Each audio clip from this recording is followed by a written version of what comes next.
अस्सलाम वालेकुम। तो पार्ट 2 में हम वहीं से कंटिन्यू कर रहे हैं। नेक्स्ट क्वेश्चन है हमारे पास क्वेश्चन नंबर 6। तो एक बॉडी है speeding up toward the east, east की तरफ जा रही है। इसमें काम का वर्ड जो आया है वो क्या आया है? पहला एक तो डायरेक्शन ईस्ट आई है, जो काम का वर्ड मिले उसे हाईलाइट करते जाओ, अंडरलाइन करते जाओ, और वो स्पीड अप कर रही है, यानी कि वो जा ही ईस्ट की तरफ रही है। मान लो कि ईस्ट इस तरफ है, तो ये जो कार है हमारी वो ईस्ट की तरफ जा रही है, यानी कि जो मर्जी हो जाए वो ईस्ट की तरफ स्पीड अप कर रही है। ठीक है। और साथ साथ कह रहे हैं रिटार्डिंग फोर्स एक्ट कर रही है वेस्ट की तरफ। अब देखो, एक रिटार्डिंग फोर्स उसको वेस्ट की तरफ भेजना चाह रही है, लेकिन वो स्टिल स्पीड अप कर रही है ईस्ट की तरफ, यानी कि रिटार्डिंग फोर्स को ओवरकम किया हुआ है। What is the direction of velocity? तो ये तो बच्चों वाला सवाल हो गया। सिर्फ आपको स्पीडिंग अप वाला पॉइंट नोट करना था कि स्पीड अप कर रही है तो ईस्ट की तरफ जा रही है, तो वेलोसिटी किस तरफ होगी भाई? जिस तरफ जाती है जो चीज उसी तरफ उसकी वेलोसिटी होती है, तो इसकी वेलोसिटी ईस्ट की तरफ होनी चाहिए। और जो हमारा सोल्यूशन है वो भी यही कहता है कि ईस्ट है, कि रिटार्डिंग फोर्स एक्ट कर रही है ऑपोजिट डायरेक्शन में, लेकिन क्वेश्चन में स्पीडिंग अप बोल दिया, जिसकी वजह से ये पता चल गया कि रिटार्डिंग फोर्स को ओवरकम किया हुआ है और बॉडी ईस्ट की तरफ मूव किए जा रही है। सो वेस्टवर्ड फोर्स जो लग रही है उससे ज्यादा जो है वो कार जो है वो हमारी एक्सेलरेट कर रही है, वो ऑपोजिट डायरेक्शन में यानी ईस्ट की तरफ फोर्स लगा के एक्सेलरेट करके स्पीड अप कर रही है टुवर्ड्स ईस्ट। तो बात को लंबी नहीं करते, ईस्ट की तरफ ही डायरेक्शन होगी वेलोसिटी।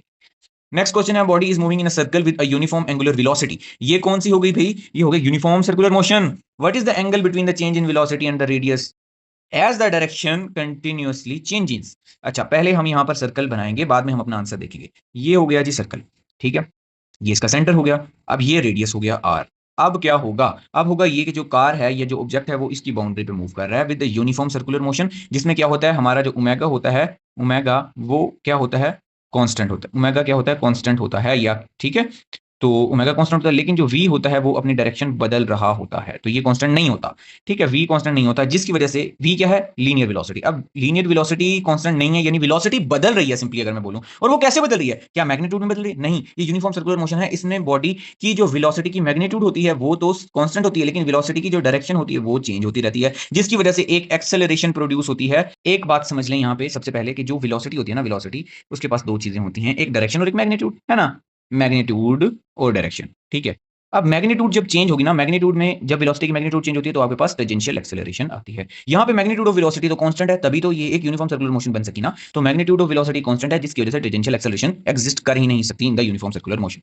अब रह गई डायरेक्शन की बात। अब डायरेक्शन को अगर हम देखें ना, तो डायरेक्शन में चेंज आने की वजह से, डायरेक्शन में जो चेंज आता है उसकी वजह से जो आपके पास एक्सेलरेशन आती है वो कौन सी होती है? वो होती है सेंट्रीपिटल एक्सेलरेशन। और आपको पता है कि सेंट्रीपिटल फोर्स जो होती है वो टुवर्ड्स द सेंटर होती है, और according to Newton second law आपने पढ़ा F is equal to ma, जो फोर्स की डायरेक्शन वही एक्सेलरेशन की डायरेक्शन। फोर्स अब यहां पर टुवर्ड्स सेंटर है, फोर्स यहां पर कैसी है भाई? फोर्स है टुवर्ड्स सेंटर, तो हमारी जो एक्सेलरेशन होगी वो भी टुवर्ड्स सेंटर होगी, हर पॉइंट पे टुवर्ड्स सेंटर होगी, टुवर्ड्स सेंटर होगी। ये इतनी बड़ी बात हमने कर दी कि एक्सेलरेशन की डायरेक्शन टुवर्ड्स सेंटर होती है। अच्छा जी, तो फिर क्या करें?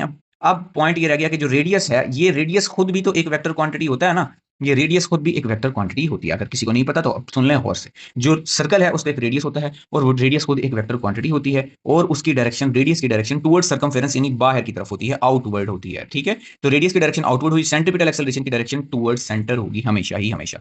तो अब हम चलते हैं अपने क्वेश्चन पर। कहता है एक बॉडी मूव करिए with angular velocity, what is the angle between the change in velocity and the radius vector as the direction changes continuously?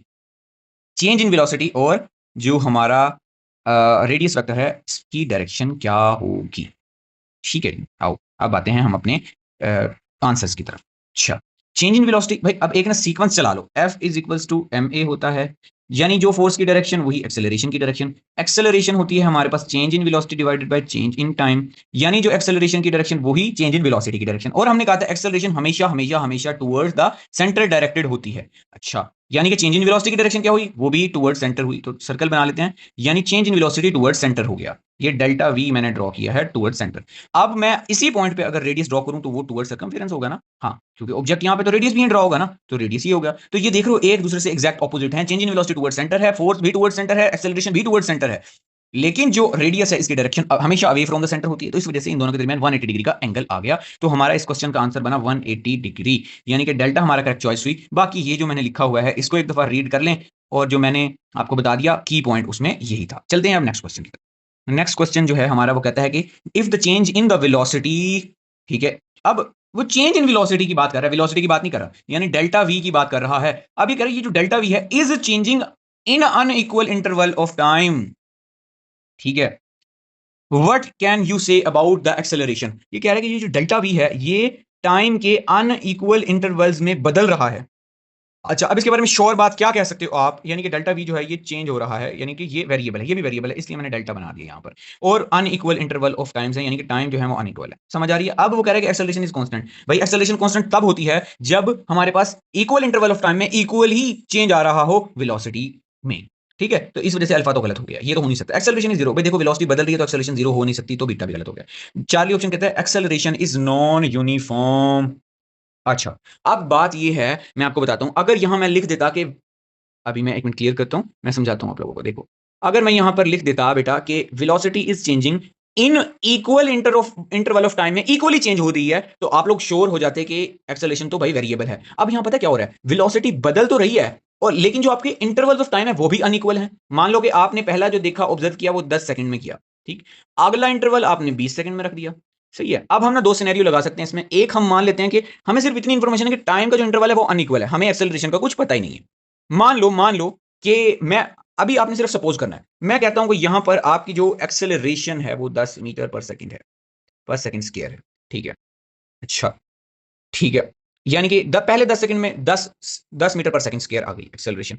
ठीक है, अच्छा, अभी एक मिनट और रुको, इधर एक ट्विस्ट लाते हैं हम, यहां पे एक्सेलरेशन की जगह पे वेलोसिटी की बात करते हैं।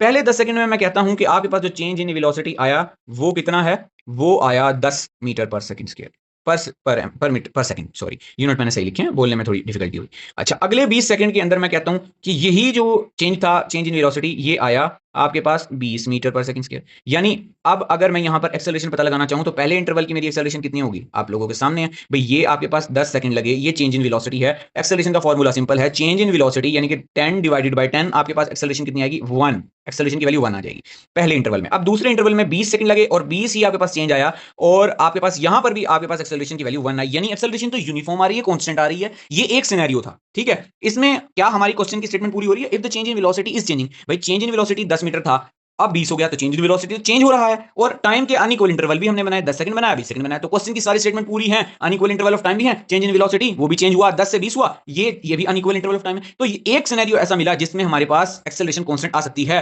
तो एक सिनेरियो में ऐसा है, लेकिन अगर इसी सिनेरियो को मैं ऐसे कर देता कि मैं यहां पर क्या कर देता, 20 की जगह पे मेरी जो चेंज इन वेलोसिटी है वो यहां पर समझ लो वो आ रही होती 15।